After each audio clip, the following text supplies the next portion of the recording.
how can the wind farms of the future be designed to be even more efficient and financially competitive? What are the next design methodologies? And what are the biggest challenges? Offshore wind farms consist of physical components, such as the wind turbines, the electrical infrastructure, and the support structures, and procedures, such as installation and maintenance. All of these components have to be designed in advance. Until now, most of the existing offshore wind farms have had these components designed in sequential order. For example, wind farm designers first choose the wind turbine, then their location is fixed, then the electrical cabling and the support structures are designed. A few manual iterations are then performed by the designer. Besides, the levelized cost of energy of offshore wind farms is typically higher than power plants that use fossil fuels, and are therefore less financially competitive. Hence, one of the goals of the wind energy research community and industry is to reduce the levelized cost of energy. To achieve a reduction in the levelized cost of energy, wind farms have to accomplish two things: produce more energy and have lower investment and operational costs. First, assuming a fixed wind plant capacity, energy production can be increased by reducing energy losses. How? One way is to reduce array losses. This is done by either placing wind turbines away from the wakes of other turbines, or by placing them as far as possible from each other. And second, costs can be reduced by cutting unnecessary expenses. For example, by finding the minimum electrical cable length necessary to connect all the wind turbines.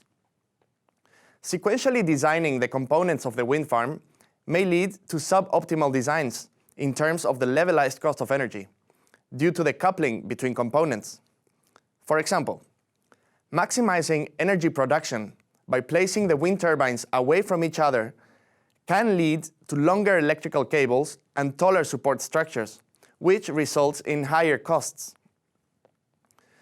Shouldn't wind plants instead be optimized to simultaneously maximize their energy production and minimize their costs? That's the plan. As it was explained earlier, the levelized cost of energy is an example of a function that captures both goals. It makes sense to optimize the design of offshore wind farms to minimize the levelized cost of energy. However, there are multiple issues with this approach, and that is the reason why its use is not common. I'm going to show some of the open questions where more research is needed. First of all, a great number of factors influence the cost of energy of a wind plant, and detecting these is not an easy task. It takes many expert engineers to know what early design decisions impact the cost of energy the most. For example, wake losses, foundations and electrical infrastructure costs, installation, operations and maintenance costs, the lifetime of the project, and the interest rate all can affect the cost of energy significantly. To let a computer optimize an entire wind farm with respect to the levelized cost of energy, all the components, physical phenomena, and costs need to be modeled abstractly, mathematically, and computationally. To create a model, plenty of measured data is needed, as well as a good understanding of fundamental physical phenomena.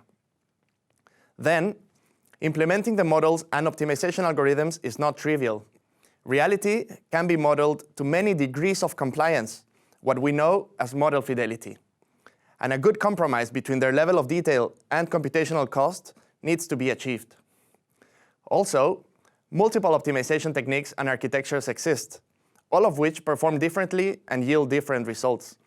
Optimization can also be gradient-based or non-gradient-based, both with their own strengths and weaknesses. Moreover, there are many objective functions that can evaluate the performance of a whole wind farm. Some judge the risk of investment, others analyze the environmental impact or the profit made by investors. Optimization can, furthermore, have a single objective function or have multiple conflicting goals. It is a good idea to research how optimal designs differ according to different objective functions. In addition, to solve the real challenges that industry is currently facing, constraints need to be cataloged and expressed with metrics that allow optimization algorithms to enforce them. For example, there are many places offshore where wind turbines cannot be installed due to bad soil conditions, infrastructure from other industries, telecommunication cables, shipping lanes, etc. It is key to note that this optimization technique does not aim to substitute human wind farm designers.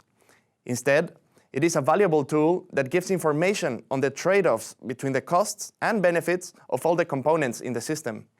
The name of this approach is Multidisciplinary Design, Analysis and Optimization, commonly shortened to MDAO.